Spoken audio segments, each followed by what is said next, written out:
Eu tive que sair para me recompor, porque de repente eu me vi numa perigoso estado de hipnose, fascinado pelo brilho e pelo poder de sedução do novo Ministério Público.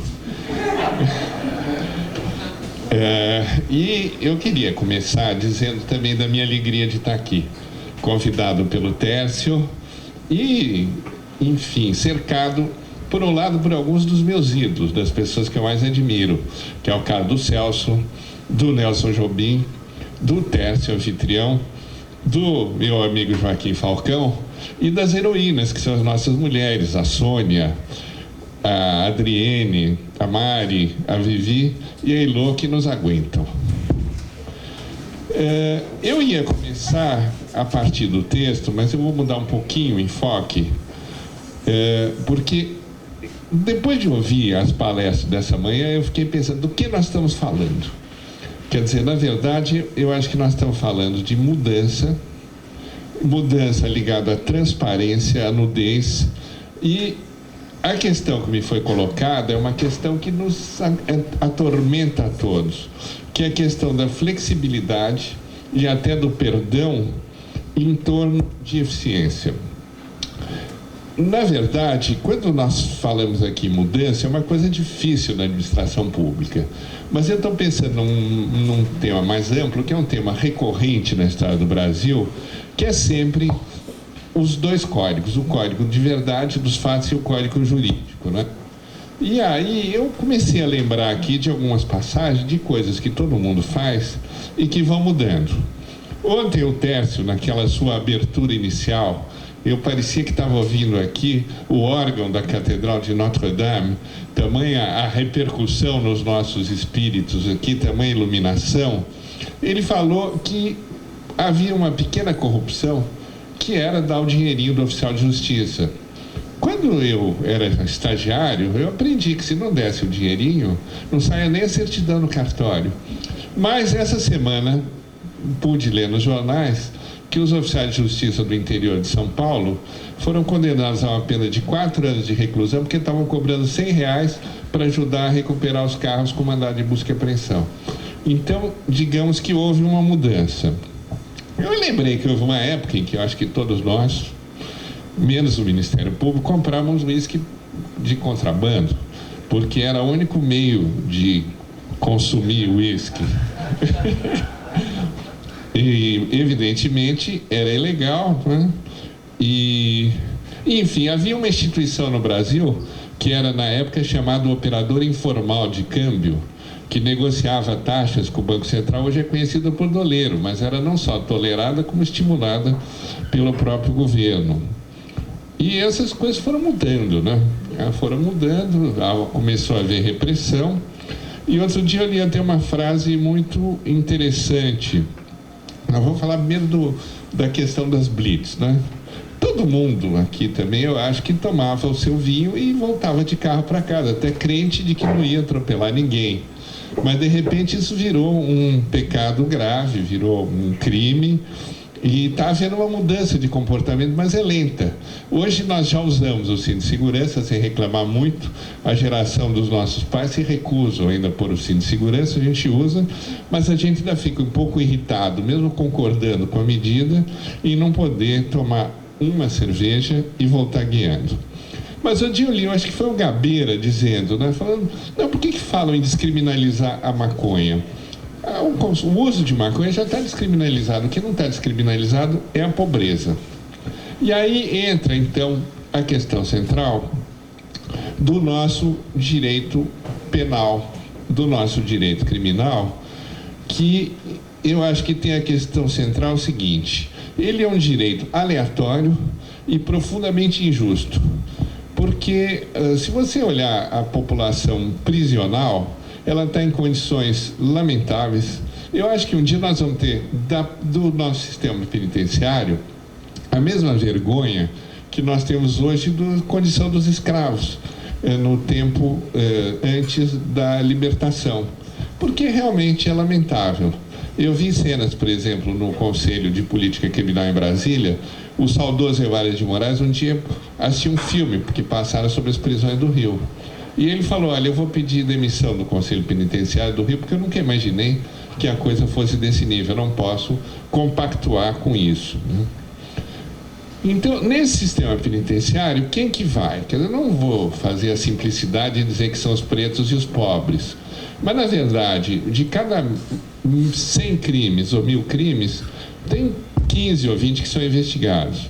Desses 15 ou 20, metade fica em prisão preventiva, os que são absolvidos saem, e poucos são condenados. Mesmo sendo poucos os condenados, nós temos um sistema superlotado, com o dobro de sua lotação, e, por exemplo, ocupado com 30% de gente ligada à droga, sendo que uma boa parte é de usuário, daquele pequeno traficante eventual. Então, eu diria, o que não é muito útil dizer, está tudo errado, mas a gente sabe que está tudo errado. Nesse quadro, porém, começou a repressão criminal a pegar o andar de cima. E essa mudança, quer dizer, eu vejo, até aplaudo, não só a Silvana, que eu nunca tinha visto expor, é uma expositora magnífica, como o Ministério Público, que está fazendo muito bem a sua lição de casa. Não que o faça sempre, eu já vi eles fazerem muita acusação injusta e com o mesmo aguerrimento e com a mesma publicidade. Quer dizer, há inocentes que, quando caem nas garras dele, estão ferrados também. A verdade é essa. Mas, no momento, eles colocaram essa questão central. Eu comecei aqui o meu texto com 4 citações. Eu gosto muito de recorrer à alegoria, à metáfora, e tudo muito recente. Eu peguei um livro, aliás, gostoso, da Amélie Nothomb, que é uma escritora belga, que é Amélie Nothomb. Ela é best-seller na França. Todo ano ela lança um livro que é best-seller.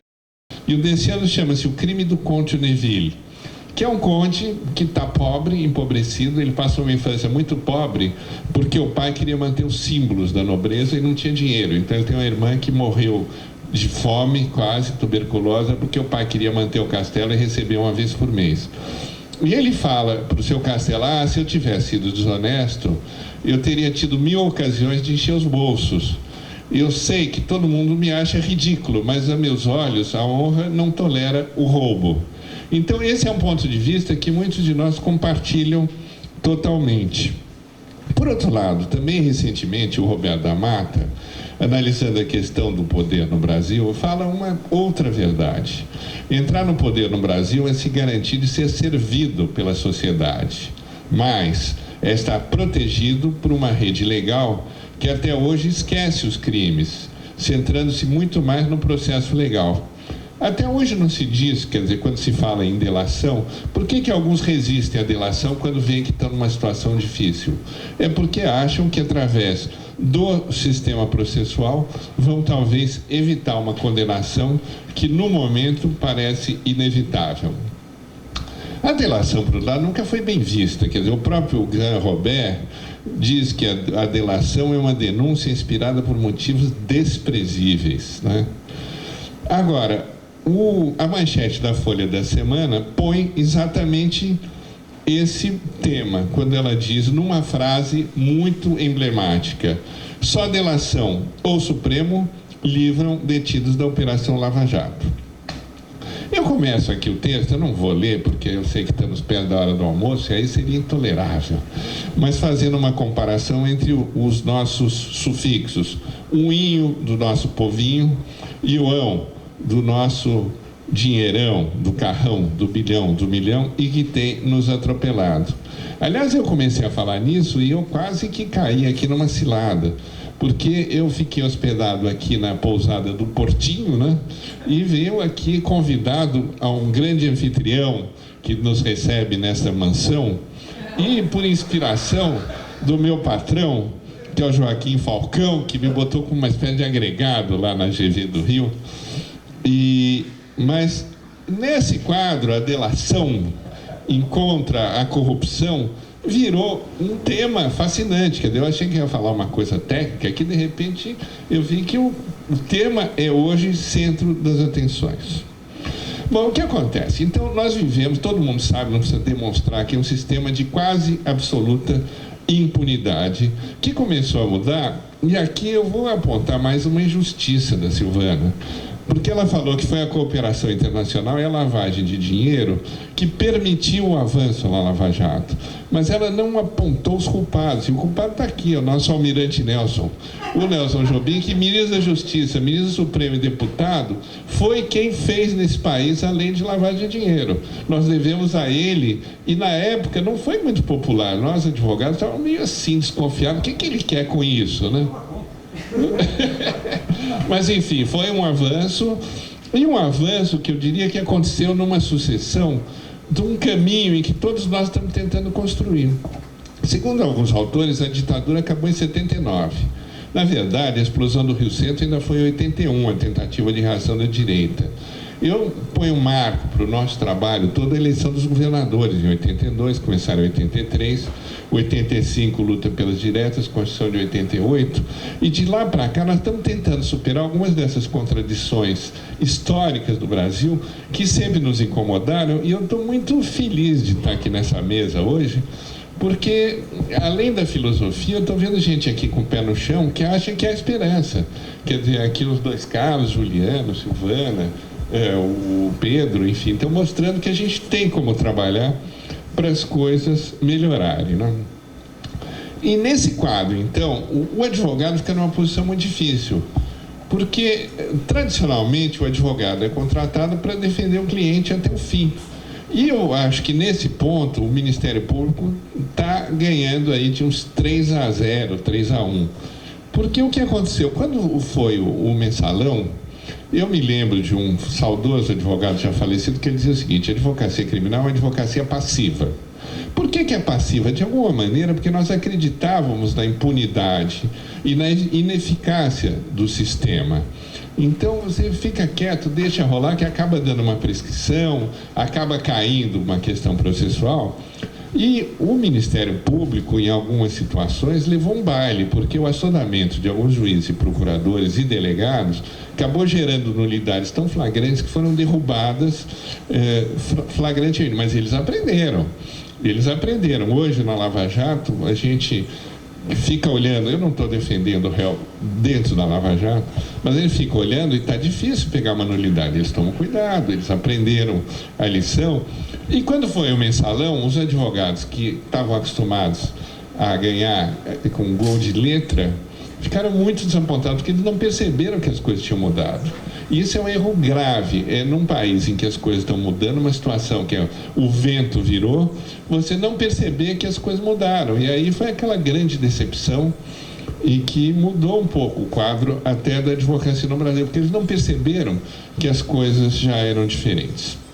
Aí entra hoje, nesse quadro, a questão de que os réus de Lava Jato, aparentemente, têm contra si reunidas muitas evidências. A partir do momento que você tem o caminho do dinheiro, que saiu, foi para a conta da Suíça, foi para o diretor da Petrobras, foi para o governo, foi para o PP, como é que você vai se defender? Quer dizer, a não ser que seja por uma questão processual, procedimental, fica então a questão da delação premiada, que é uma abertura no nosso sistema. Como é uma abertura, digamos, os acordos de leniência. Eu vou dizer desde logo que a questão do acordo de leniência em caso de corrupção é um caso das minhas divergências com o professor Carvalhosa, porque ele acha que no CAD cabe e aqui não cabe. Eu acho que deveria caber uma questão criminal no acordo de leniência em caso de corrupção. E não que precise ser uma imunidade para quem cometeu o crime, mas de repente uma atenuação de pena, uma forma semelhante a que um pouco mais do que o Código Penal dá no caso de confissão. Porque isso, há uma incongruência no sistema, quer dizer, a empresa quer fazer o acordo de leniência, a lei permite que faça, mas com uma situação difícil, tendo em vista a situação que, ao fazer a leniência, ela pode entregar inapelavelmente às pessoas físicas. Como eu acho que na lei do CAD faltaria um mecanismo de atenuação nos casos de acordo de cessação de conduta, que não está implícito, então ninguém sabe se vale ou não vale. Eu fui buscar, assim, quer dizer, não cheguei a fazer como o Tércio, que conseguiu ontem corrigir o Código de Hammurabi, mas eu fui buscar no Gênesis a questão da delação e vi que o Adão e Eva, quando pegos em flagrante, eles partiram para a delação. Eles abriram os olhos, viram que estavam nus, e aí o que eles fazem, né? Não foi nada elegante, mas também não foi premiado. Disse o homem, diz a Bíblia: foi a mulher que me deste por companheira, que me deu do fruto da árvore e eu comi. Aí o Senhor Deus perguntou então à mulher: que foi que você fez? Respondeu a mulher: a serpente me enganou e eu comi, mas não adiantou nada, né? Diferentemente do Criador, na Igreja Católica você tem um mecanismo de confissão, que hoje tem uma espécie de segredo de justiça, né, inabalável. Mas a absolvição dos cristãos, ela pressupõe sinceridade, contrição e arrependimento. Aqui entra o arrependimento, que seria um firme propósito de se abster do pecado, né? Claro que uma mulher não perdoa, e ele, inimigo da hipocrisia dos tartufos, diz ao amigo: apenas mais 20 ou 30 anos dessa vida dissoluta e depois arrependimento e absolvição. Na justiça, a confissão, em que o acusado assume voluntariamente a culpa, ela não isenta de pena, mas ela funciona como atenuante, então ela é muito usada, embora a defesa não goste muito, porque ela dificulta, fica difícil você defender quem se confessou, né? Agora, eu diria o seguinte, que no episódio da Lava Jato, e depois do Mensalão, e tal como Adão e Eva depois do pecado original, os corruptos e corruptores se viram de repente nus, e vistos nessa transparência, despido da sua proteção, eles querem um benefício. E aí surge esse mecanismo contemporâneo, que é a chamada delação premiada, né? O premiado aqui, eu diria que é um premiado em não ser muito punido ou em não ser punido, e ela visa basicamente, por um lado, enfrentar a questão da impunidade, mas também obter ressarcimento, quer dizer, diminuir o prejuízo econômico do crime. E aí eu fui achar uns episódios na nossa literatura jurídica fantásticos sobre como funcionava isso no Brasil, e as pessoas fingiam que não viam. Um deles está no Nelson Hungria, já nos anos 50, quer dizer, isso deve vir dos anos 40 na obra dele, quando ele diz o seguinte: de quando em vez rebenta um escândalo em que ceva o sensacionalismo jornalístico. A opinião pública vozeia indignada e Temes ensaia o seu gládio. Mas os processos penais, iniciados com estrépito, resultam, os mais das vezes, num completo fracasso, quando não na iniquidade da condenação de uma meia dúzia de intermediários deixados à sua própria sorte. São raras as moscas que caem na teia de Aracne. O Estado-Maior da corrupção quase sempre fica resguardado. Bom, e aí eu achei uma frase que eu achei muito interessante, que eu vou ler. Você disse para o Décio que ele falou no Burke, eu achei que ele estava falando nos contemporâneos, aí no Marco Antônio Villa. E esse aqui ele diz o seguinte: quando a corrupção se tornou tão pública e os fatos tão notórios que é preciso investigar e processar, as repercussões que acarreta a repressão às vezes colocam o próprio governo em perigo. Mas a frase também é dos anos 50, foi citada pela Hungria, do Maurice Garçon, o famoso batonier francês.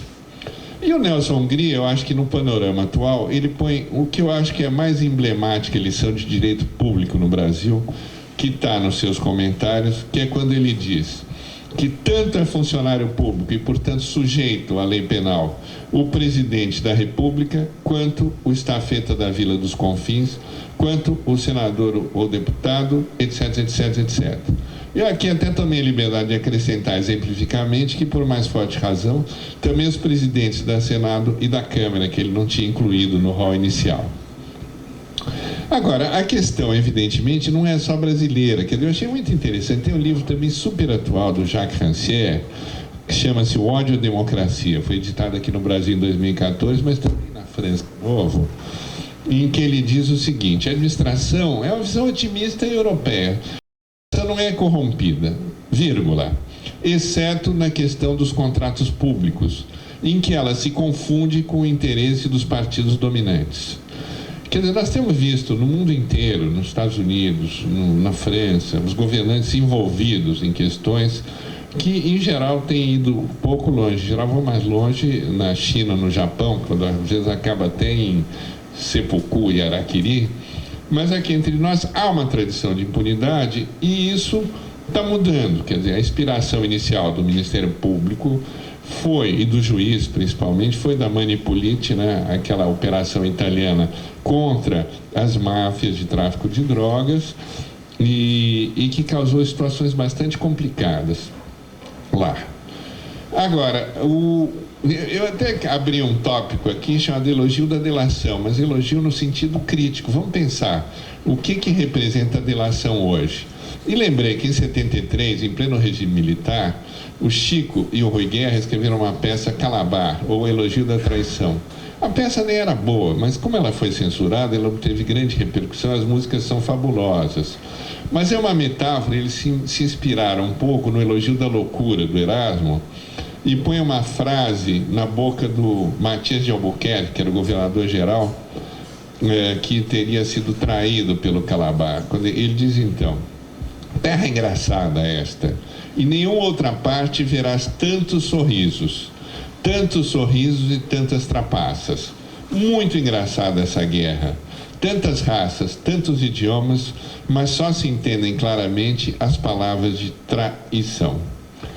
A história é cruel com os traidores, com Calabar, com Joaquim Silvério, com Judas, por mais que haja tentativa de reabilitação.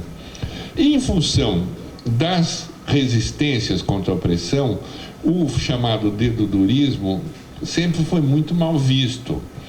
E aí eu fui buscar o FEBEAPA do Stanislaw Ponte Preta, que foi uma voz importante durante 64, ele morreu em 68, antes do AI-5, mas importante. E ele aqui fala que a Redentora, como ele põe entre aspas, incentivou o dedurismo, a arte de apontar com o dedo um colega, um vizinho.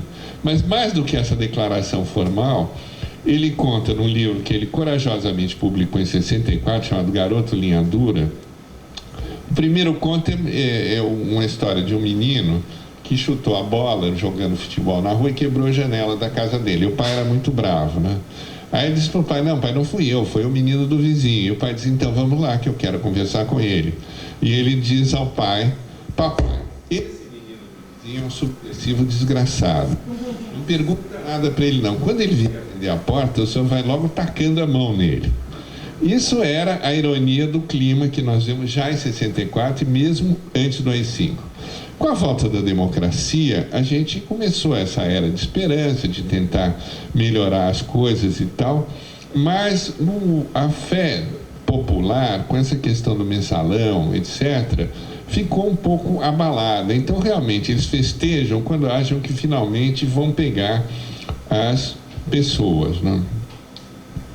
A própria presidente da República criou uma confusão quando ela declarou em Nova York que não respeita delator, quer dizer, está misturando, há uma grande confusão ainda de conceitos e isso não é bom. Na verdade, os italianos fugiram um pouco da questão porque eles trocaram a palavra, eles não falam em delação, eles falam arrependimento, né? Os arrependidos, né? E os arrependidos na Itália têm que ser muito corajosos, porque você sair de um clã como a Camorra, você pode morrer, né? A lei da omertà é muito severa. Aqui entre nós, com esse mecanismo de colaboração premiada, o Ministério Público também está tentando tirar um pouco a palavra delação. O que delata pode ter um perdão, pode ter uma grande redução de pena, e isso traz um benefício desde que ela seja efetiva e voluntária. Muitas vezes a proteção é indispensável. Aqui no Brasil é quase uma ironia pensar em proteção, porque de repente acaba a verba, o programa de proteção vai para a cucuia, né? E na Itália é tão grave. Eu fui à Flip esse ano, 2015, eu queria ouvir o Roberto Saviano, que escreveu O Seu Gomorra, que ele descreve os mecanismos da máfia italiana, mas ele não pôde vir, porque ele ficou com medo que a máfia italiana fizesse uma articulação com o tráfico paratiano para eliminá-lo. E é tão grave essa ameaça que eu lembrei que em 2010 nós encontramos lá o Salman Rushdie com o filhinho, depois dele ter ficado anos escondido na Inglaterra por causa de uma fátiva do Ayatollah Khomeini, por causa dos versos satânicos. E lá, então, prevaleceu essa expressão pentite, tem programas de proteção de testemunha, mas também lá é complicado. Quando eles mudaram a lei lá em 2001, a Legge 45, o então procurador de Palermo, ele combatia a Cosa Nostra e ele foi para o jornal e declarou para o Corriere della Sera: se eu fosse mafioso, não me arrependeria, acabou, esse negócio de arrependimento, não tem mais proteção e tal. Por outro lado, é engraçado, saiu recentemente a notícia de um ex-mafioso do clã Piccolo, que em 2009 ele estava quase se formando na faculdade de Direito e ele resolveu se arrepender. Fez lá a delação, ficou em lugar secreto, mudou de nome e agora, em 2013, ele recebeu a sua laurea com uma robusta tese de quase 500 páginas sobre o pentitismo, sobre o arrependimento. A questão central que se coloca hoje, inclusive procedimental, é a seguinte: a ideia da delação premiada é um prêmio de longo prazo, você ter perdão no final do processo, etc., né? E com isso você abre uma exceção ao princípio jurídico no qual nós somos formados, que a punição é inevitável. Se te pegarem, você está ferrado. Então, isso abre uma exceção que, de alguma maneira, complica no nosso pensamento básico dos advogados em geral. Você já tinha um pouco isso na lei dos crimes tributários, quer dizer, você paga o tributo e fica isento, resolveu a parte monetária. Mas quando isso vai para crimes mais graves, como o de corrupção, por exemplo, isso é estranho. E como era estranho para nós o plea bargain dos americanos, né? Embora lá, pelo que eu tenho visto recentemente, quase 95% das ações penais acabam em transação com o Ministério Público, que você reconhece a culpa e paga uma pena menor e não corre um risco maior. Entre nós ainda é um pouco chocante essa ideia de negociação. Começou pequenininho nos tribunais, nos juízes de pequenas causas, né? Os advogados chiaram muito, que era um absurdo. Está funcionando bastante bem, mas aqui hoje tem então duas questões que se colocam. Primeiro, se você pode forçar uma delação com ameaça de prisão preventiva. Lógico que a confissão sobre tortura não vale. A delação sobre tortura teria que ser questionada também. Um juiz federal recentemente falou que é tortura manter alguém preso até ele delatar. O Hélio Gaspari já disse que imagina que agora querem acabar com esse instrumento e tal. Enfim, é muito, muito confuso ainda. O Supremo, porém, está se comportando muito bem nessa matéria. E tem um acórdão recente relatado pelo ministro Celso de Mello, em que ele põe as 4 condições da delação e que é uma aula de direito. Eu acho que ele põe as coisas no lugar. Primeiro, nenhuma condenação pode ter por único fundamento as declarações do agente colaborador, pois falsas imputações poderiam provocar erros judiciários e injustas condenações de pessoas inocentes. 2. É crime imputar falsamente, sob pretexto de colaboração com a justiça, a prática de infração penal a quem se sabe inocente e a pena é grave. Terceiro, seria extrema arbitrariedade manter a prisão preventiva como mecanismo para extrair do preso uma colaboração premiada, que, segundo a lei, deve ser voluntária. Quarto, o Estado não pode utilizar a corroboração recíproca ou cruzada impondo condenação porque contra ele existe depoimento de outro colaborador. E há uma decisão recente também do juiz Ali Mazlum, da 7ª Vara em São Paulo, que eu acho que ataca um ponto muito importante. Ele diz: a colaboração não pode servir para empurrar a culpa para os subordinados. Eu até me lembrei de um caso paulista aqui, que havia uma empresária processada por contrabando e que ela recebeu uma pena simbólica, acho que foi ensinar bordado na periferia, e depois de ter delatado o contador que ela usava para fazer a importação, né? Então eu diria o seguinte: há alguns pontos hoje centrais nessa discussão. Eu procurei resumir a conclusão em o que acabaram sendo 7, acabaram sendo 10 pontos. É um quadro polêmico, é uma experiência, choca os advogados de alguma maneira, a pessoa fazer a delação e incriminar outros réus, choca de alguma maneira a consciência popular, dizer: não, ele é delator, então ele vai ser perdoado. põe em questão um pouco aquele princípio da inevitabilidade da ação penal, mesmo sabendo que os delatores são processados, etc., e ao final é que eles têm o benefício. Então, eu diria, primeira conclusão, os novos instrumentos do processo penal vieram para ficar, embora assustem os juristas de formação clássica e garantista. 2. Sua eficácia no combate ao crime de corrupção nas altas esferas e no ressarcimento dos danos é inegável. 3. É importante que sejam utilizados dentro dos parâmetros fixados pela lei e bem delineados pelo Supremo, para que não se tornem nem inócuos nem injustos. 4. O conteúdo das delações deve ser encarado como uma mera indicação, que só vale se for comprovada por provas efetivas. Sem evidência não terão valor, por mais que sejam verossímeis. Aí vai se levantar a questão se uma delação anulada, se ela pode produzir efeitos. Eu sei que vão se formar duas correntes, o Ministério Público vai dizer não tem nada a ver, a própria lei diz, ainda que o colaborador perca o benefício, a indicação que ele fez é válida se levou a outras provas. Os advogados de defesa vão dizer, não, isso foi um erro, a delação não pode valer integralmente. É uma questão bem em aberto. 5º, o combate à corrupção e a punição dos envolvidos em qualquer nível em que se situem da organização estatal ou governamental é fundamental para a credibilidade da justiça e para a confiança nas instituições e no regime democrático. 6º, a polêmica vai prosseguir, até porque há enormes interesses em jogo. É a história do Brasil que está sendo escrita e os juristas têm um papel importante a desempenhar. 7º, qual é o papel dos advogados? Diferentemente dos bancos, eles não podem exigir ficha limpa do cliente. Eles têm aqui uma questão complicada, porque quando vem que a condenação é inevitável, muitas vezes terão que aconselhar o cliente a fazer a delação e ajudá-lo nessa avaliação do custo-benefício. Eu acho que aqui, como existe no CAD, no acordo de leniência em caso de corrupção, deve haver uma vantagem para as pessoas físicas. 9º, existe um eventual conflito de delações, nós estamos vendo isso na prática, mas esse conflito eu acho que é menos importante na medida em que só serve da delação o que se levar a outras evidências, a delação em si, nada. Finalmente, eu acho que é muito importante nesse processo o papel do Ministério Público.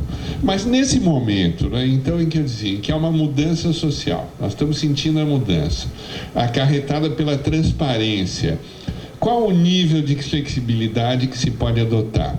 Eu li, por exemplo, essa semana, que numa palestra nos Estados Unidos, o economista André Lara Rezende teria já falado num perdão. Um perdão mais geral, uma leniência generalizada com o jeito de botar a casa em ordem. O grande problema que fica é aquele que se levanta sempre que é uma anistia fiscal. Eu falei, bom, daqui para frente ninguém vai pagar imposto, vai esperar a próxima anistia. E o medo é que se houver uma leniência muito favorável, os habitués do esquema de corrupção voltem como voltaram os nobres quando houve a restauração na França e entrou em xeque a Revolução Francesa. Sans rien oublier ni rien apprendre, quer dizer, sem esquecer nada e sem aprender nada. Vamos começar tudo de novo, era tudo uma brincadeira. O risco existe, nós estamos num panorama interessantíssimo, acho que esse seminário, além das luzes filosóficas aqui que nos iluminam e nos enriquecem, pode dar uma contribuição concreta muito importante, porque nós estamos trocando ideias entre operadores jovens que estão no âmago dessas questões. E eu acho que só por isso já vale a pena. Fora que, para mim, foi uma alegria estar aqui com vocês e um prestígio muito grande esse seu convite.